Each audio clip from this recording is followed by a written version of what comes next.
Cierra los ojos, deja que tu respiración encuentre su propio ritmo. Esta noche viajaremos juntos a un tiempo antiguo, un lugar donde las montañas se reflejaban en un lago inmenso y donde una ciudad imposible comenzó a levantarse sobre el agua. Esta es la historia de Tenochtitlán, contada con calma, sin prisa, para que puedas descansar mientras escuchas cómo nació una de las civilizaciones más extraordinarias del mundo. Nuestra historia comienza en el año 1325, cuando un grupo de personas llamadas los mexicas, a quienes hoy conocemos como aztecas, llegaron al Valle de México después de una larga peregrinación que había durado casi 200 años. Venían del norte, de un lugar mítico llamado Aztlán, la Tierra Blanca, buscando una señal divina que les mostrara dónde establecerse. Su dios, Huitzilopochtli, el colibrí guerrero, les había prometido que reconocerían su hogar cuando vieran un águila posada sobre un nopal devorando una serpiente. Durante generaciones habían vagado, siendo rechazados por otros pueblos más establecidos que los veían como bárbaros. Pero una mañana, en medio del lago de Texcoco, finalmente vieron la señal. El águila, majestuosa y poderosa sobre el nopal, con la serpiente entre sus garras. Era un islote pequeño, rocoso, rodeado de agua salada. Muchos habrían visto solo un lugar inhóspito, pero ellos vieron su destino. Y así nació Tenochtitlán, cuyo nombre significa el lugar del nopal sobre la piedra.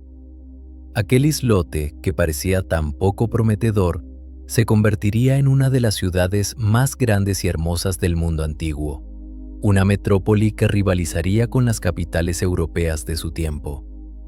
Los aztecas eran ingenieros extraordinarios. Ante el desafío de vivir sobre el agua, desarrollaron un sistema agrícola revolucionario conocido como chinampas, jardines flotantes construidos sobre el lago.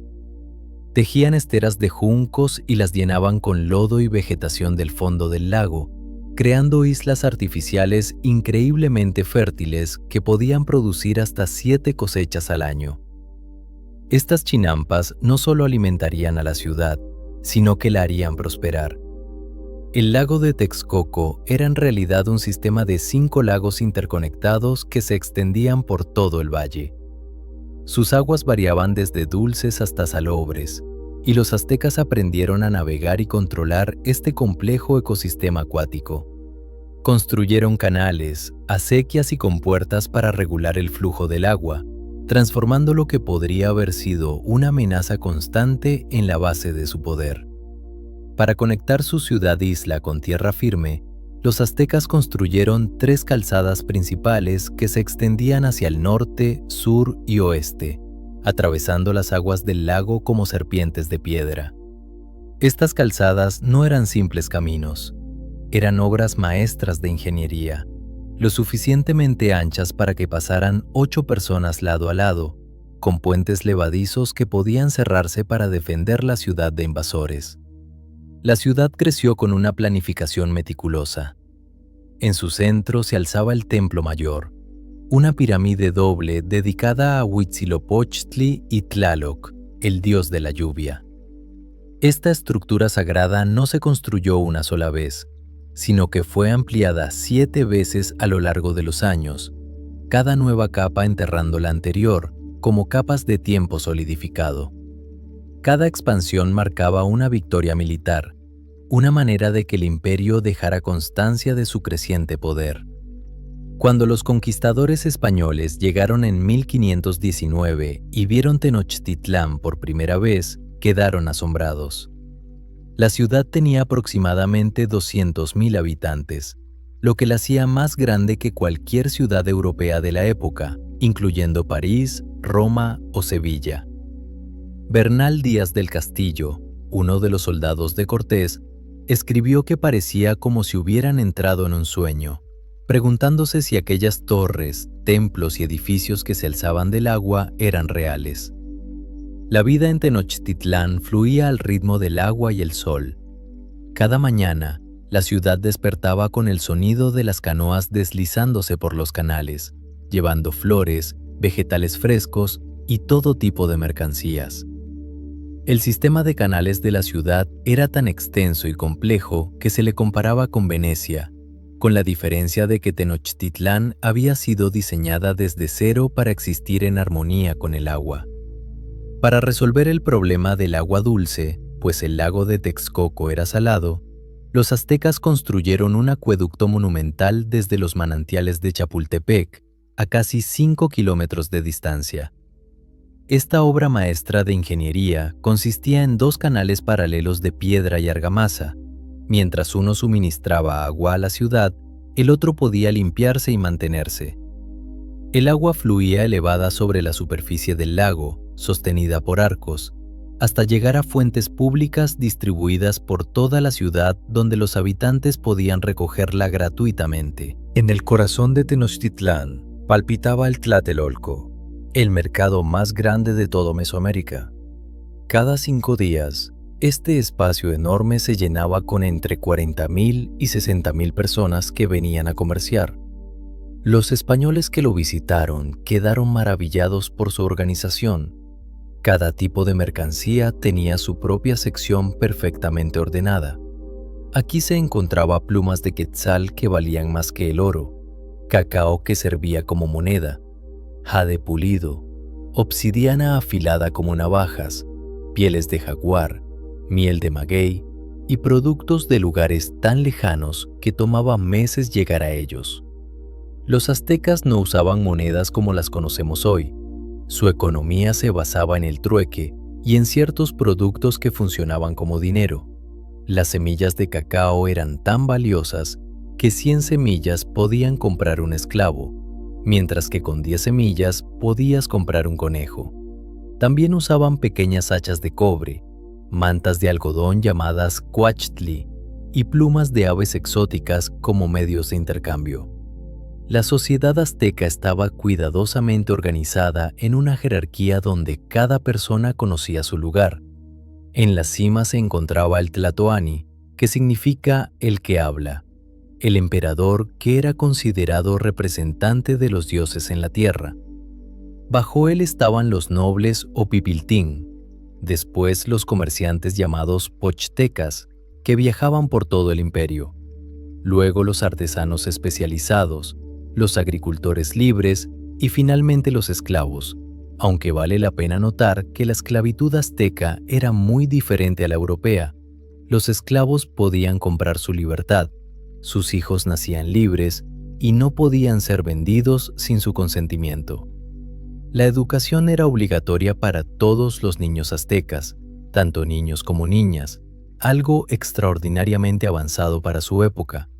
Existían 2 tipos principales de escuelas: el Telpochcali, o Casa de los Jóvenes, donde los niños comunes aprendían oficios, agricultura y arte de la guerra, y el Calmecac, escuela para nobles donde se enseñaba escritura, astronomía, historia, leyes y religión. Las niñas asistían a escuelas separadas donde aprendían las artes domésticas, pero también religión, canto y en algunos casos medicina. Los aztecas eran maestros de la medicina arbolaria y conocían más de 3,000 plantas medicinales diferentes. Tenían médicos especializados. El Ticitil curaba con hierbas, el Teomiquetzán era cirujano y el Teixpatiani componía huesos rotos. Realizaban cirugías complejas, sabían suturar heridas y usaban obsidiana para hacer incisiones tan precisas que sorprendieron a los médicos españoles. Conocían el uso de anticoagulantes, anestésicos naturales como el toloache, y tenían tratamientos efectivos para muchas enfermedades. La limpieza y la higiene eran sagradas para los aztecas. La ciudad contaba con un sistema sofisticado de recolección de desechos. Había baños públicos en varios puntos de la ciudad, y los desechos humanos no se desperdiciaban, sino que se recogían en canoas y se llevaban a las chinampas como fertilizante. Las calles eran barridas diariamente por trabajadores públicos, y los ciudadanos estaban obligados a mantener limpias sus casas y la porción de calle frente a ellas. Tenochtitlán era, según todos los testimonios españoles, mucho más limpia que cualquier ciudad europea de la época. El tiempo para los aztecas no era simplemente una línea recta que avanzaba sin cesar. Era un tejido complejo, sagrado, donde cada día tenía su propio significado y poder. Usaban dos calendarios simultáneamente, el Xiuhpohualli, el calendario solar de 365 días dividido en 18 meses de 20 días cada uno, más 5 días aciagos llamados Nemontemi, y el Tonalpohualli, el calendario ritual de 260 días usado para la adivinación y para determinar el destino de cada persona según el día de su nacimiento. Cada 52 años, ambos calendarios coincidían en el mismo punto, marcando el fin de un ciclo completo llamado atadura de años. Esta era la noche más temida por los aztecas, pues creían que el mundo podría llegar a su fin si los dioses así lo decidían. En esa noche sagrada, se apagaban todos los fuegos de la ciudad, se rompían vasijas, y las mujeres embarazadas debían usar máscaras de maguey para evitar que sus bebés se transformaran en ratones. Los sacerdotes subían al Cerro de la Estrella y esperaban a que ciertas estrellas cruzaran el cenit del cielo. Si las estrellas seguían su curso, se encendía un fuego nuevo en el pecho de un sacrificado, y corredores llevaban antorchas por toda la ciudad para renovar cada hogar. El mundo había sido salvado por 52 años más. Los aztecas creían que vivían en el quinto sol, la quinta era de la creación. Según su cosmogonía, 4 mundos habían existido antes y todos habían sido destruidos. El primero por jaguares, el segundo por vientos huracanados, el tercero por lluvia de fuego y el cuarto por una gran inundación.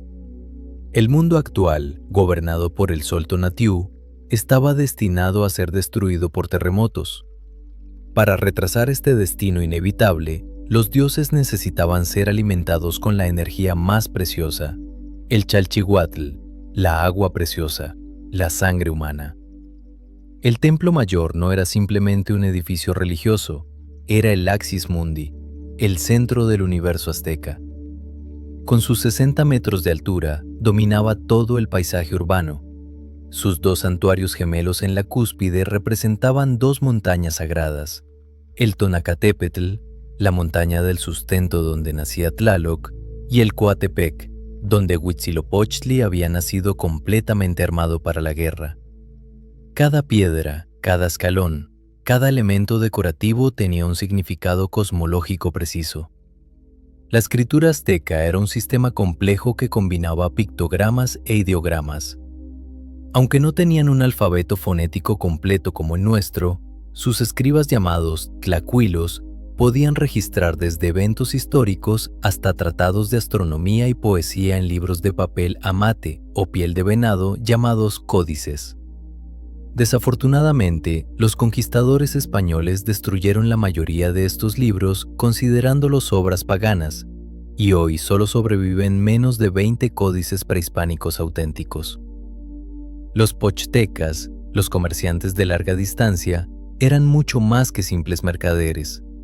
Eran los ojos y oídos del imperio en tierras lejanas, verdaderos espías disfrazados de comerciantes.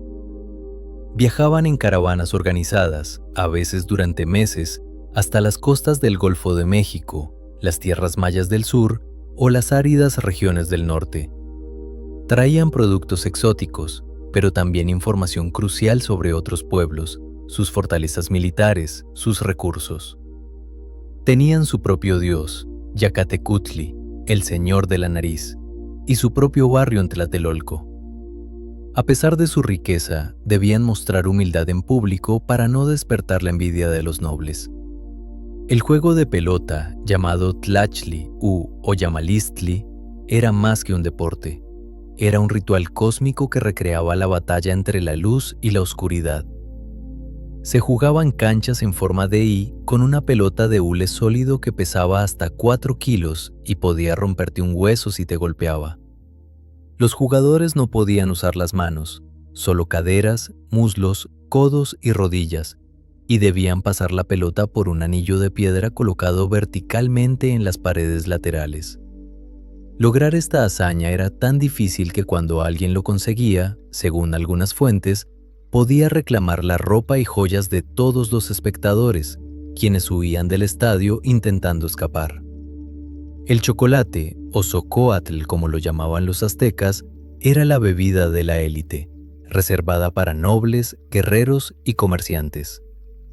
Lo preparaban batiendo granos de cacao tostados y molidos con agua, chile, vainilla y especias, creando una bebida espumosa y amarga muy diferente del chocolate dulce que conocemos hoy. Moctezuma, se decía, bebía más de 50 tazas de chocolate al día, servidas en copas de oro que usaba una sola vez. El cacao era tan valioso que se falsificaba. Algunos comerciantes sin escrúpulos vaciaban las semillas y las rellenaban con barro o aguacate molido. Los jardines botánicos y zoológicos de Moctezuma eran legendarios. En Chapultepec y en otros palacios mantenía colecciones de plantas medicinales y ornamentales traídas de todo el imperio, jardines donde trabajaban expertos jardineros que conocían los secretos de cada especie. Su zoológico albergaba jaguares, pumas, águilas, serpientes de todas las variedades y aves exóticas en enormes aviarios. Había incluso un edificio especial para personas con deformidades físicas, a quienes el emperador protegía y mantenía. Los españoles quedaron asombrados por estas colecciones, confesando que nunca habían visto nada comparable en Europa. La música llenaba cada ceremonia, cada festividad, cada momento importante de la vida azteca. No era solo entretenimiento, era el lenguaje con el que los humanos podían comunicarse con lo divino. Usaban tambores de diferentes tamaños. El huehuetl, un tambor vertical decorado con elaborados relieves, y el teponaztli, un tambor horizontal de madera con dos lengüetas que producían dos tonos diferentes. Estos instrumentos se combinaban con flautas de barro, caracoles marinos que sonaban como trompetas, cascabeles de oro y cobre y sonajas hechas con calabazas secas. Los músicos practicaban desde la infancia, porque un error en una ceremonia religiosa podía costarles la vida. Las mujeres aztecas tenían un papel mucho más complejo de lo que muchos imaginan. Aunque la sociedad era patriarcal, las mujeres podían ser propietarias de tierras, heredar bienes y actuar como comerciantes independientes en el mercado. Las parteras, llamadas tlamatquititzitl, eran figuras de inmensa autoridad que no solo asistían en los partos, sino que funcionaban como consejeras espirituales. Una mujer que moría en el parto era considerada equivalente a un guerrero caído en batalla y se convertía en una cihuateteo, un espíritu sagrado que acompañaba al sol en su recorrido por el cielo. El imperio azteca se expandió con asombrosa velocidad. Cuando Tenochtitlán fue fundada en 1325, eran apenas unos refugiados en un islote. 100 años después, habían formado la Triple Alianza con Texcoco y Tlacopan y comenzaron su expansión imperial. Para 1519, cuando llegaron los españoles, el imperio azteca controlaba directa o indirectamente unos 400 pueblos y ciudades-estado, desde el Golfo de México hasta el Océano Pacífico, con una población total de entre 5 y 6 millones de personas.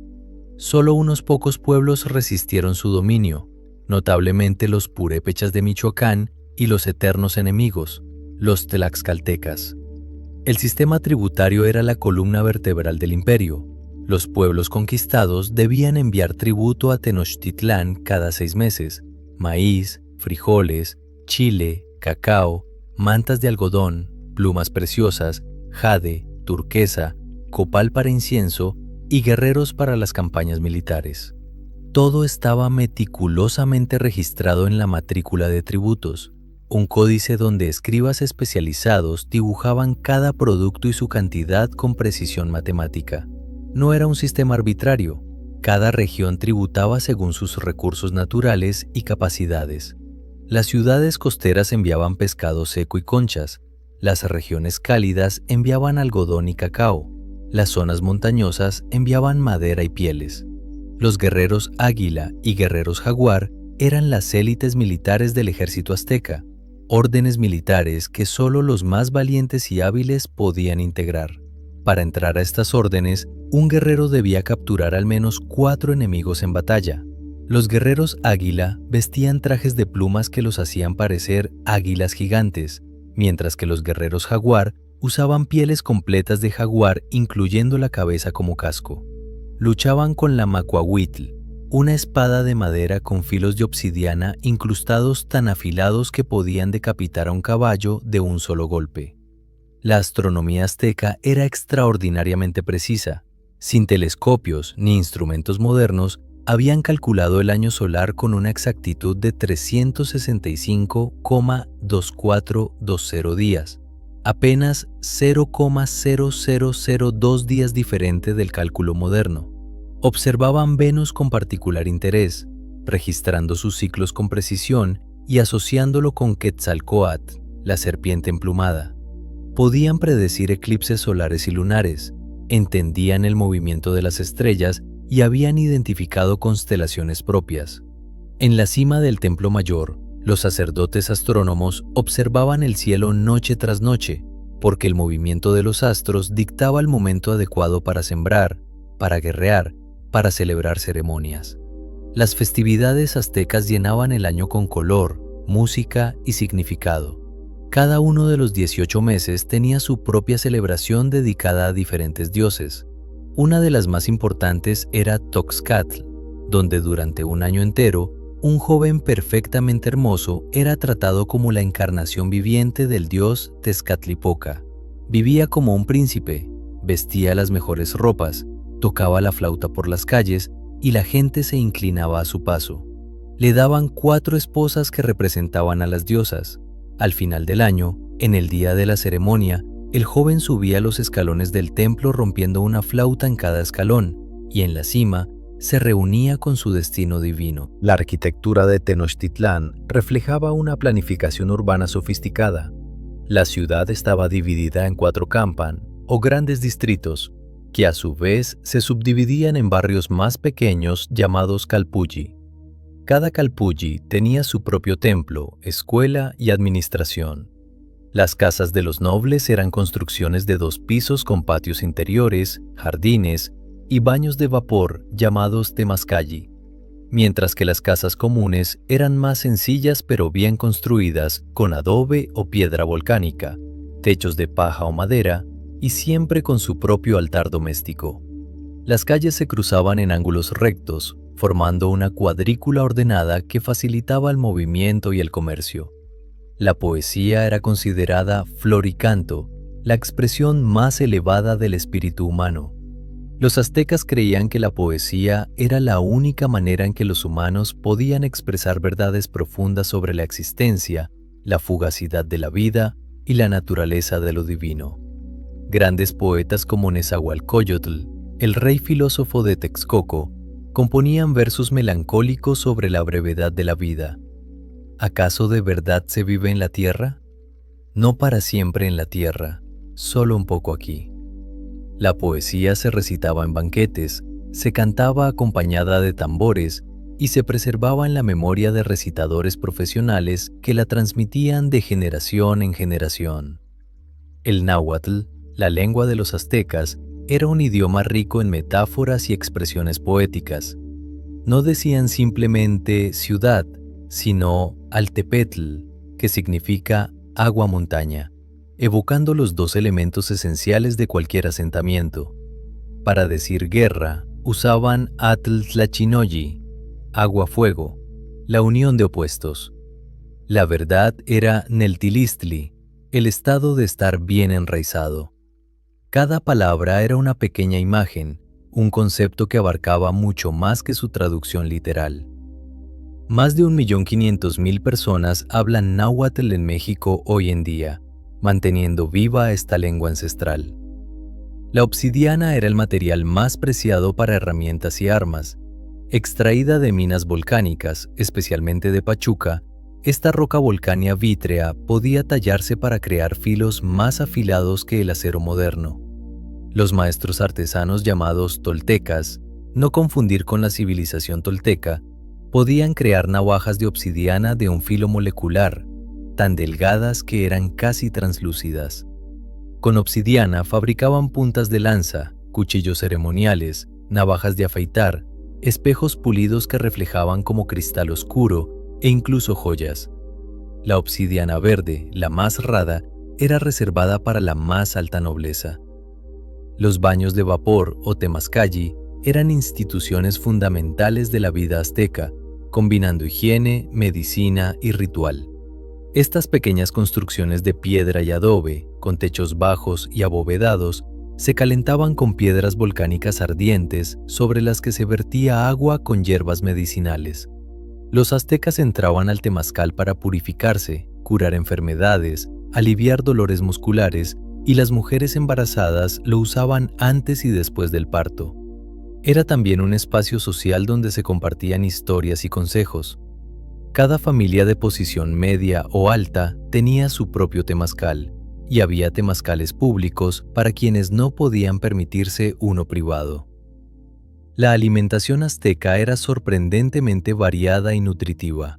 El maíz era la base de todo, preparado de cientos de formas diferentes: tortillas, tamales, atole. Lo combinaban con frijoles, calabaza, chiles, tomates, aguacates y amaranto, un grano ancestral tan nutritivo que era considerado sagrado. Consumían patos, guajolotes, pescado, ajolotes y diversos insectos como chapulines, escamoles, huevos de hormiga y gusanos de maguey, todos ellos ricos en proteínas. Los insectos no eran alimento de pobres, sino delicatessen apreciadas por todos. Cultivaban también chía, cuyas semillas podían sostener a un guerrero durante días, y espirulina, un alga del lago que secaban y comían en tortillas. Los artesanos aztecas trabajaban con una maestría que dejaba boquiabiertos a los europeos. Los orfebres creaban joyas mediante la técnica de cera perdida, produciendo piezas tan delicadas y detalladas que parecían imposibles. Los plumarios o amantecas tejían mosaicos de plumas con miles de plumas diminutas de quetzal, colibrí y guacamaya, creando capas, escudos y estandartes que brillaban con colores iridiscentes. Un solo tocado de plumas de Moctezuma podía contener más de 500 plumas diferentes. Los lapidarios tallaban jade, turquesa y cristal de roca con herramientas de obsidiana y arena, creando máscaras ceremoniales y figurillas de una precisión asombrosa. El cultivo del maguey era esencial en la vida azteca, pues esta planta proporcionaba innumerables productos. De sus pencas obtenían fibras para hacer ropa, cuerdas y papel. Las espinas servían como agujas y punzones. La savia fermentada se convertía en pulque, una bebida alcohólica lechosa de importancia ritual y nutricional. El pulque no era simplemente una bebida recreativa, era alimento líquido rico en vitaminas y proteínas, medicina para diversos males y elemento sagrado en ceremonias.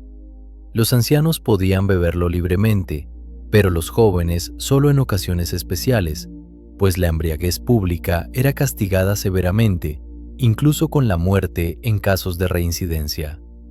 Moctezuma II, también conocido como Moctezuma Xocoyotzin, Moctezuma el Joven, gobernó desde 1502 hasta 1520 y llevó al imperio a su máxima expansión. Era un hombre profundamente religioso, casi místico, que ayunaba frecuentemente y se sometía a penitencias sangrientas. Había sido sacerdote antes de ser elegido tlatoani, y esta formación marcó su reinado. Vivía en un palacio enorme con más de 300 habitaciones, jardines, aviarios y un harén de numerosas esposas y concubinas. Era servido por miles de personas, y la etiqueta de su corte era tan estricta que nadie podía mirarlo directamente a los ojos. Comía solo, tras un biombo, y los platos que no consumía se distribuían entre los nobles de menor rango. Los presagios funestos comenzaron a aparecer antes de la llegada de los españoles.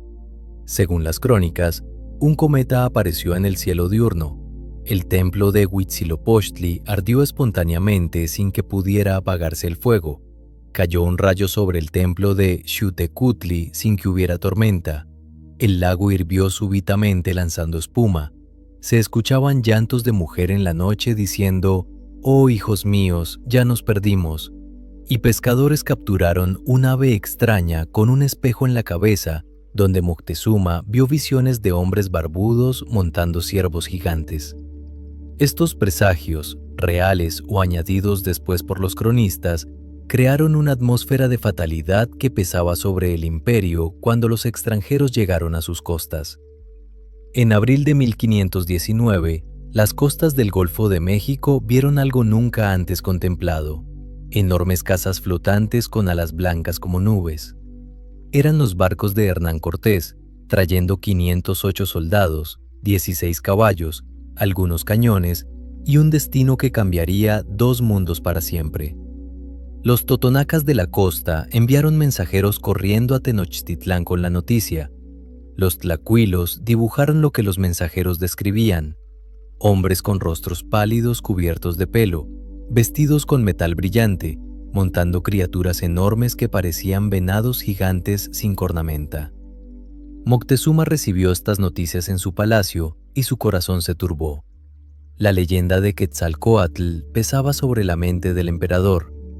Según las profecías, el dios de la serpiente emplumada, que había partido hacia el este en una balsa de serpientes prometiendo regresar, debía volver precisamente en el año Céacatl del calendario azteca, que correspondía a 1519. Cortés había llegado en ese año exacto. Algunos historiadores debaten si Moctezuma realmente creyó que Cortés era Quetzalcóatl, o si esta fue una narrativa creada después para explicar su comportamiento. Pero lo cierto es que el emperador vaciló cuando debió actuar con decisión, enviando regalos de oro que solo inflamaron la codicia española en lugar de disuadirlos. Los tlaxcaltecas, enemigos ancestrales de los aztecas, se convirtieron en aliados cruciales de Cortés. Tlaxcala había resistido ser conquistada por Tenochtitlán durante décadas, manteniéndose independiente en medio de territorio azteca como una espina clavada en el costado del imperio. Cuando Cortés llegó a sus tierras, después de batallas iniciales, los tlaxcaltecas vieron una oportunidad de oro para vengarse de sus opresores.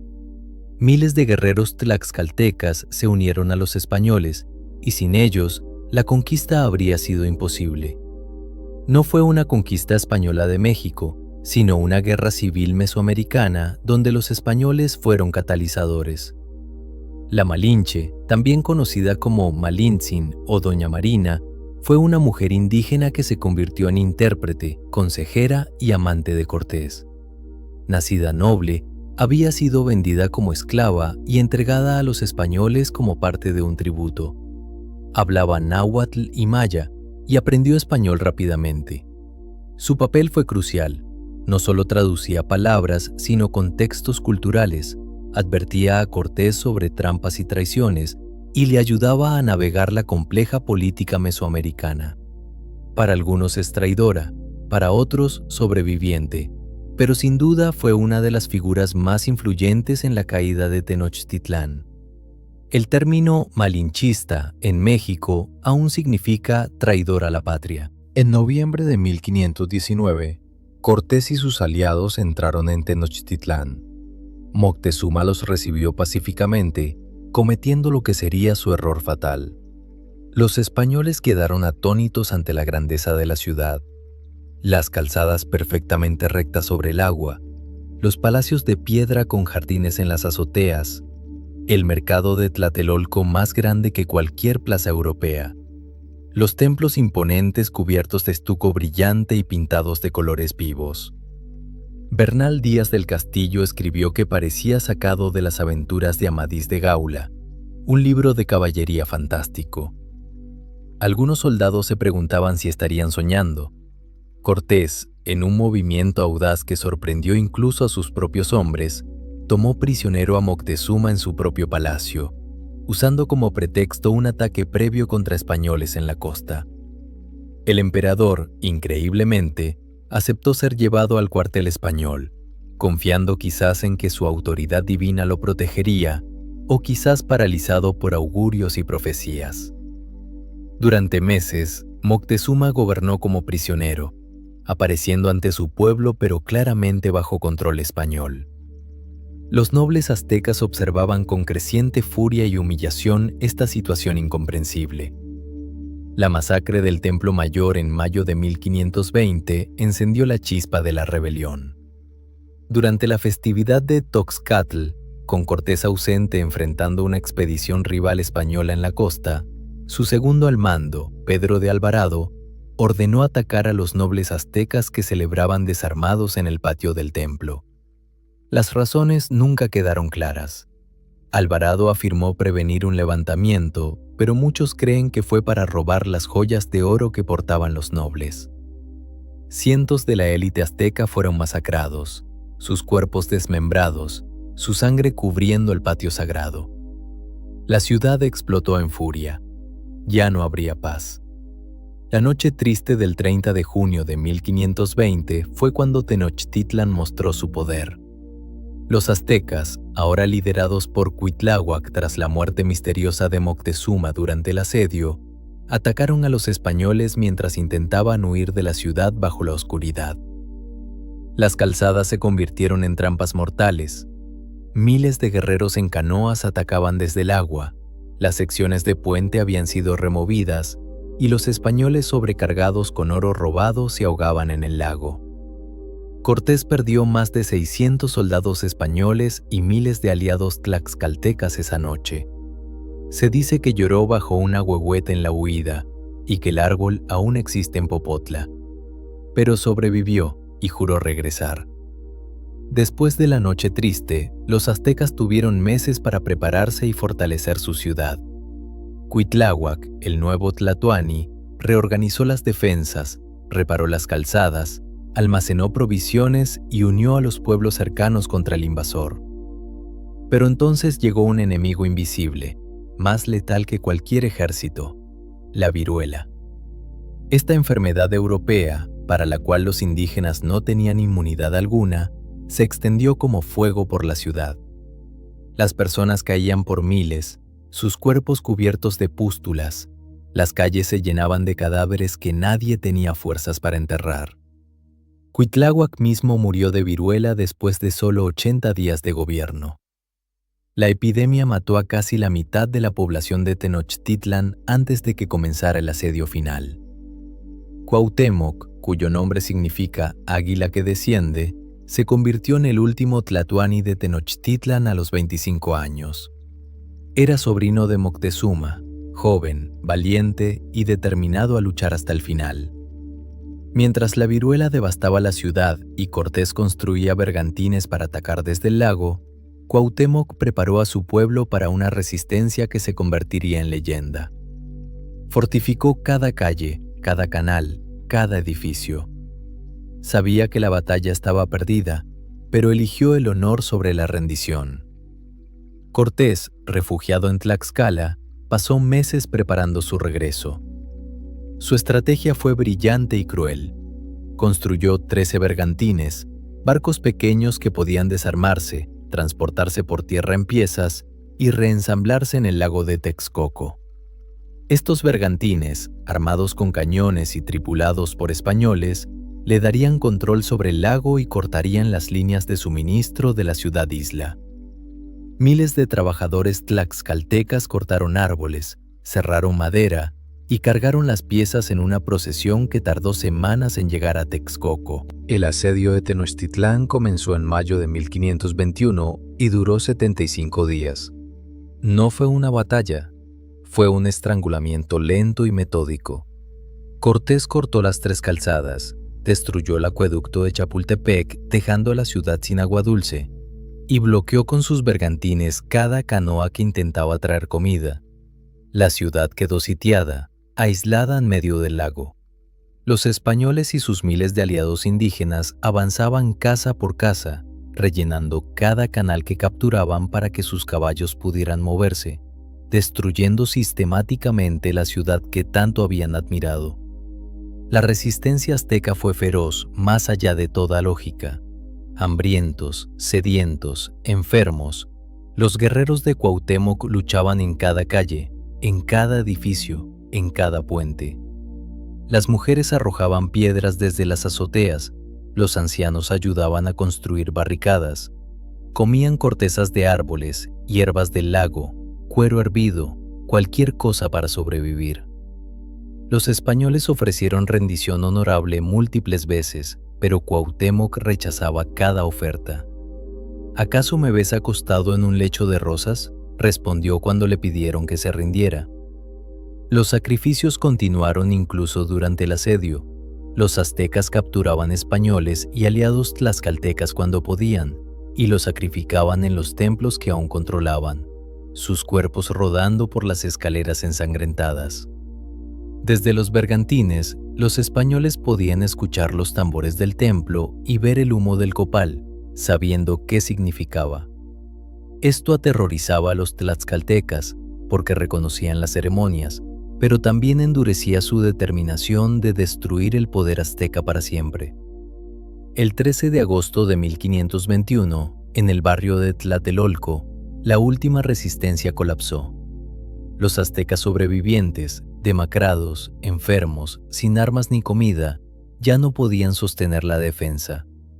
Cuauhtémoc intentó escapar en una canoa con su familia, pero fue capturado en el lago.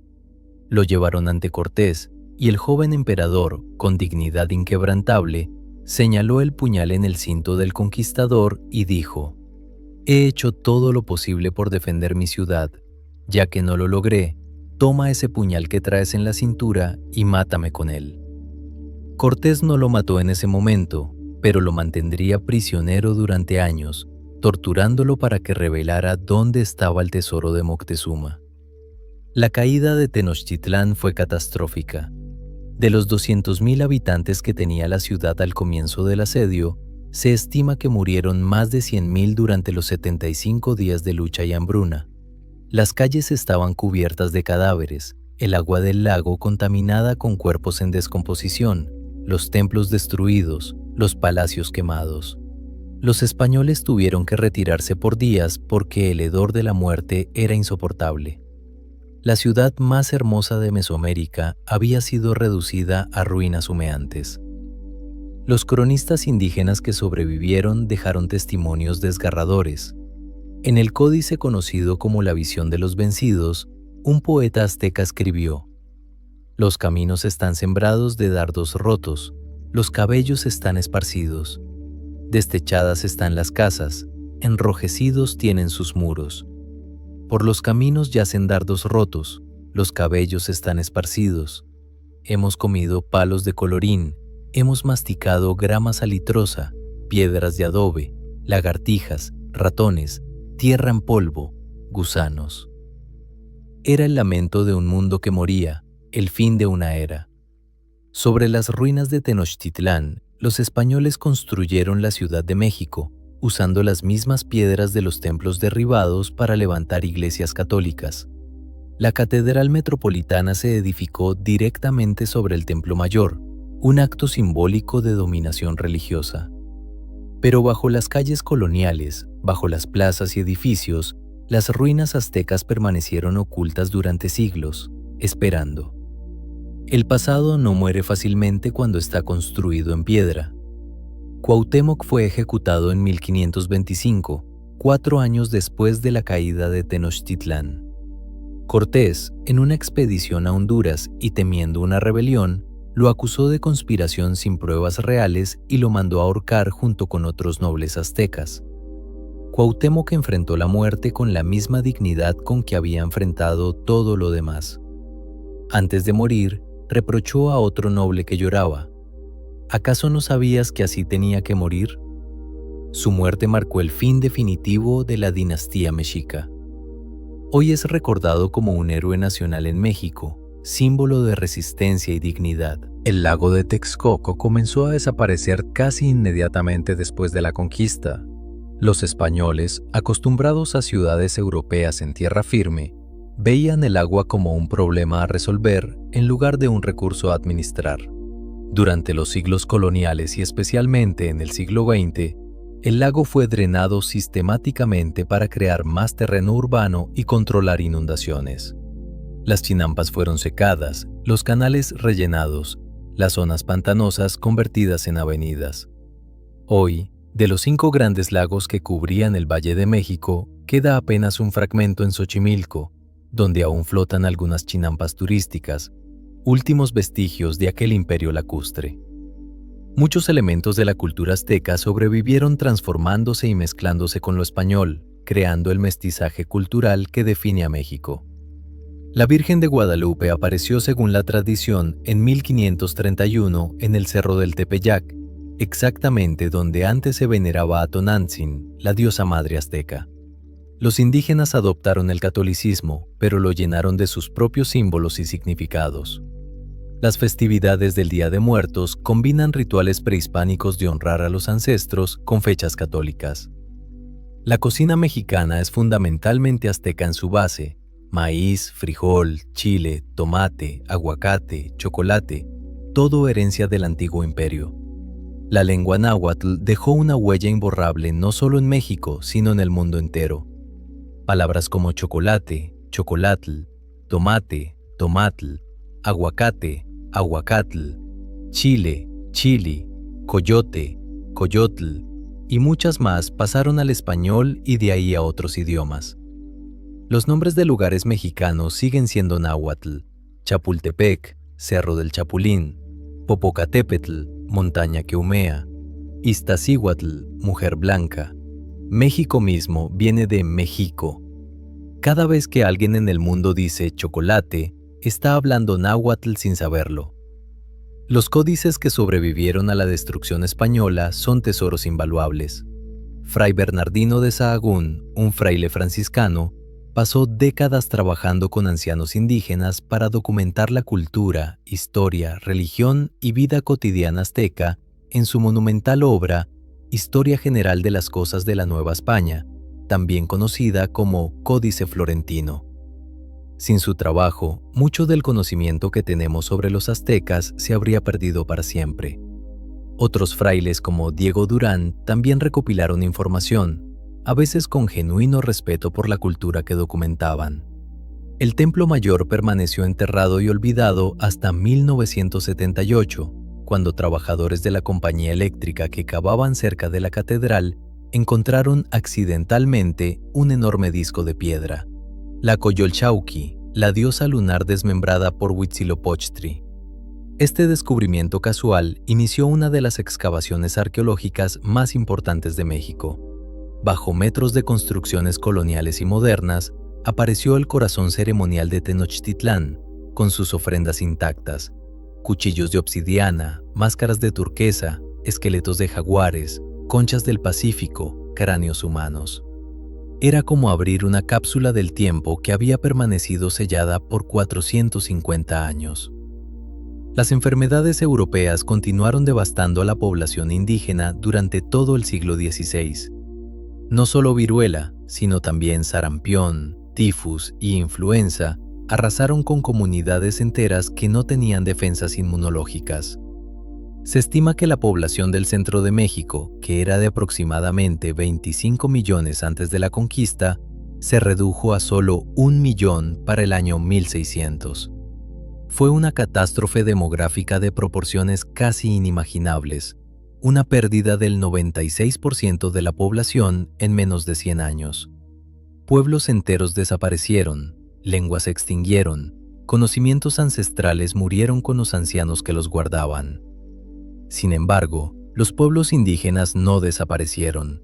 Se adaptaron, resistieron, preservaron lo que pudieron en secreto mientras aparentaban adoptar las costumbres españolas. En pueblos remotos, las antiguas ceremonias continuaron realizándose bajo disfraces católicos. Los curanderos siguieron usando las plantas medicinales tradicionales. Las abuelas siguieron contando las historias antiguas a sus nietos en náhuatl. La sangre azteca fluyó hacia el futuro a través de millones de descendientes mestizos e indígenas que hoy pueblan México y llevan en sus genes, su lengua, su comida y sus tradiciones el legado de Tenochtitlán. La Piedra del Sol, erróneamente llamada calendario azteca, es quizás la pieza más icónica del arte azteca.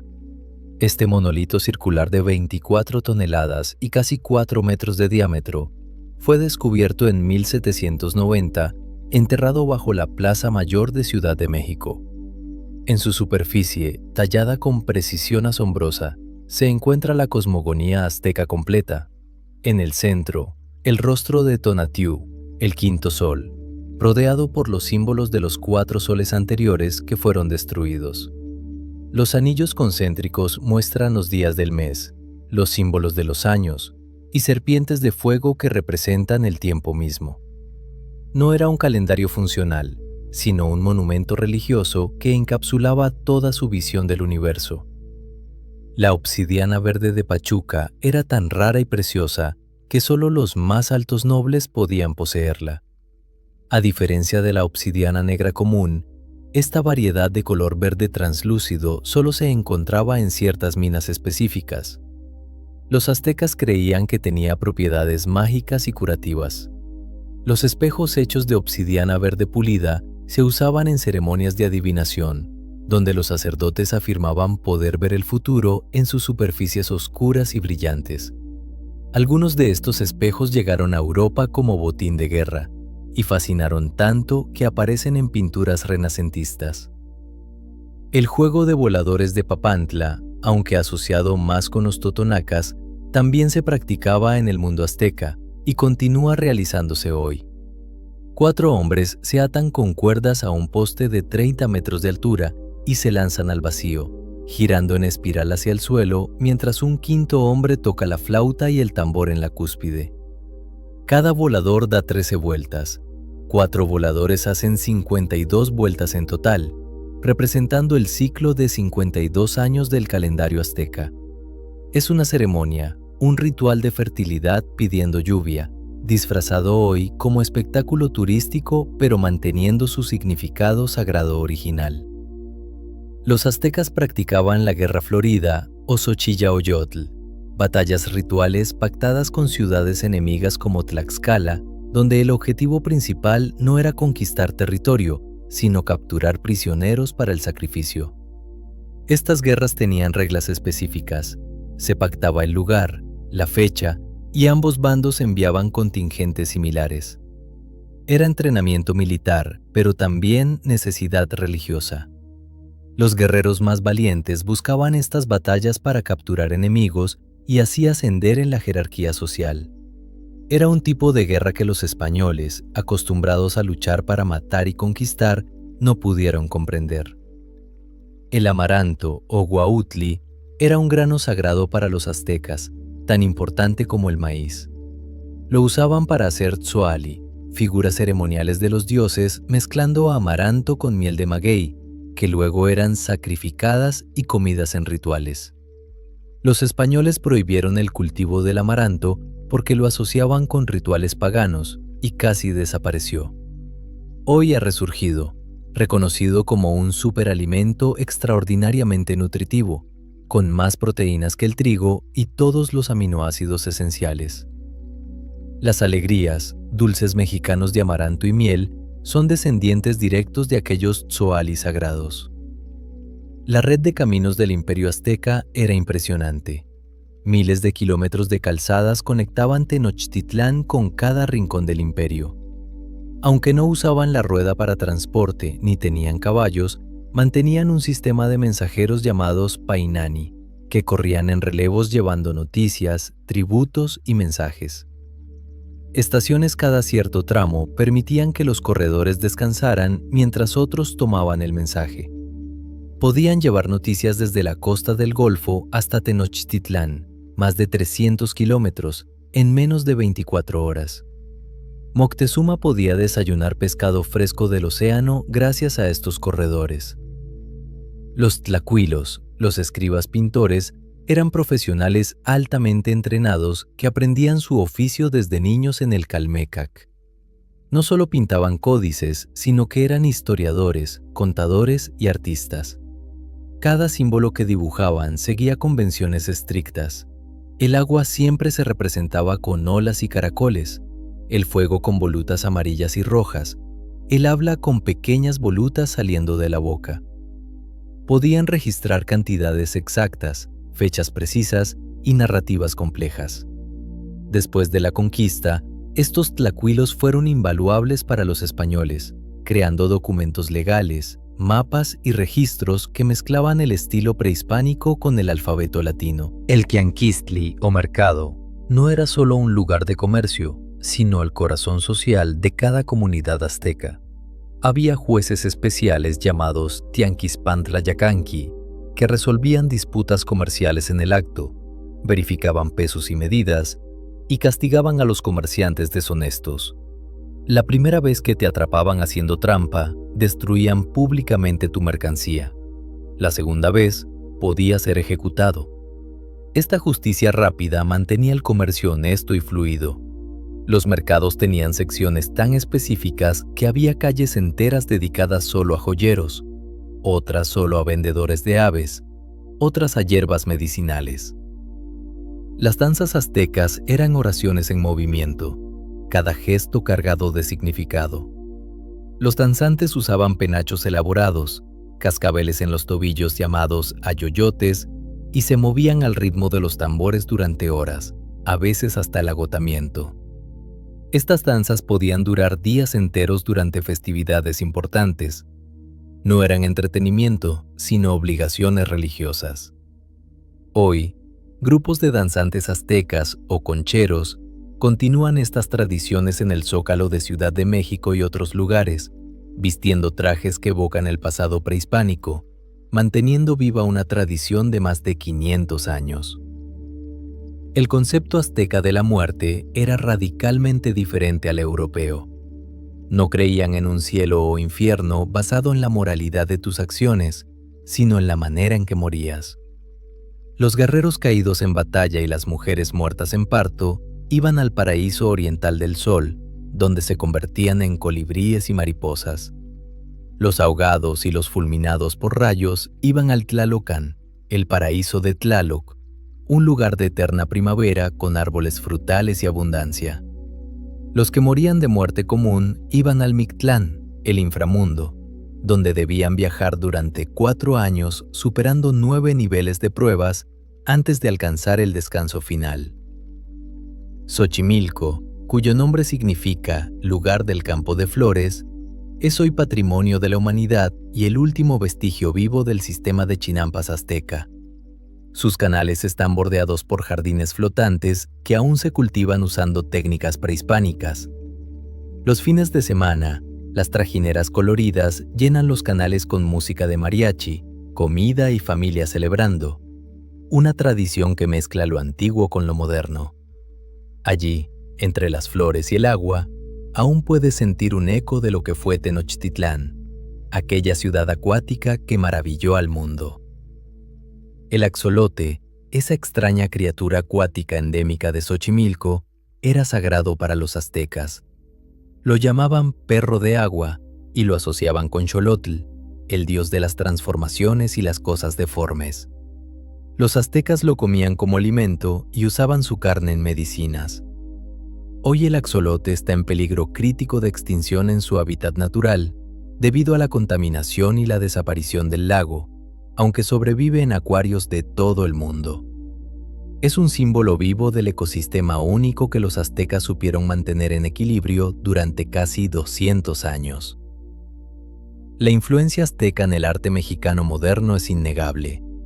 Artistas como Diego Rivera, José Clemente Orozco y David Alfaro Siqueiros, los grandes muralistas mexicanos del siglo XX, llenaron edificios públicos con imágenes que reimaginaban el pasado prehispánico. En sus murales, Cuauhtémoc se alza heroico, las chinampas florecen, Tenochtitlán brilla en todo su esplendor. El nacionalismo mexicano posrevolucionario abrazó el pasado azteca como fuente de identidad, a veces idealizándolo, pero siempre reconociéndolo como la raíz profunda de lo mexicano. El Museo Nacional de Antropología en Ciudad de México, inaugurado en 1964, alberga la colección más importante de arte y artefactos aztecas del mundo.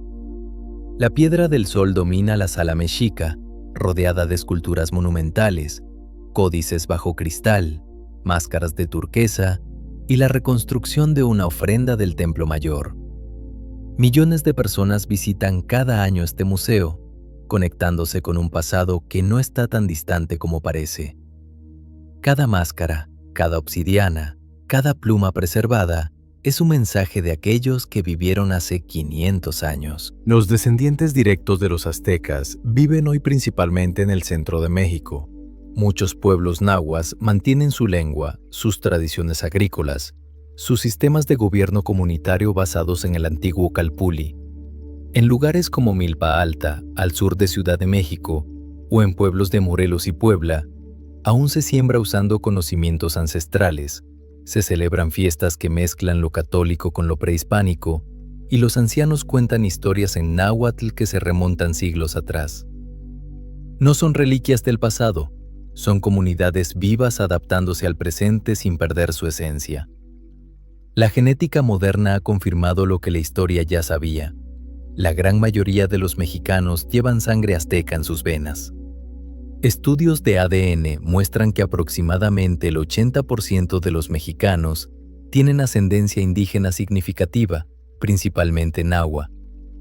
Cada persona que camina por las calles de Ciudad de México, cada niño que va a la escuela, cada abuela que prepara tamales, lleva en sus genes la memoria de aquellos que construyeron pirámides, cultivaron chinampas y defendieron su ciudad hasta el final.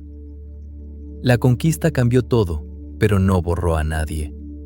El legado arquitectónico azteca sigue impactando la Ciudad de México moderna. Excavaciones constantes descubren nuevos vestigios. Muros prehispánicos aparecen al construir el metro.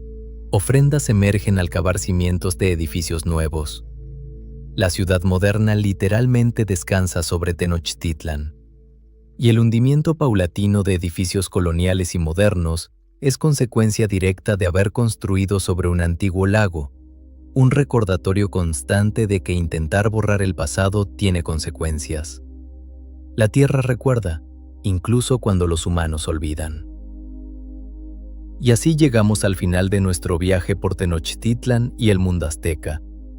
Hemos caminado por sus calzadas, navegado sus canales, escuchado los tambores de sus templos, sentido el orgullo de sus guerreros y la sabiduría de sus poetas. Hemos presenciado su gloria y su caída, pero también su persistencia, su negativa a desaparecer completamente. Los aztecas nos enseñan que las civilizaciones pueden caer, los imperios pueden destruirse, pero la cultura, el espíritu de un pueblo, encuentra maneras de sobrevivir, de adaptarse, de continuar. En cada palabra náhuatl que pronunciamos, en cada sabor del chocolate que disfrutamos, en cada ritmo de danza que persiste, los aztecas siguen viviendo. No como fantasmas del pasado, sino como parte vital del presente, como semillas plantadas hace siglos que continúan germinando nuevas formas de ser, de recordar, de existir.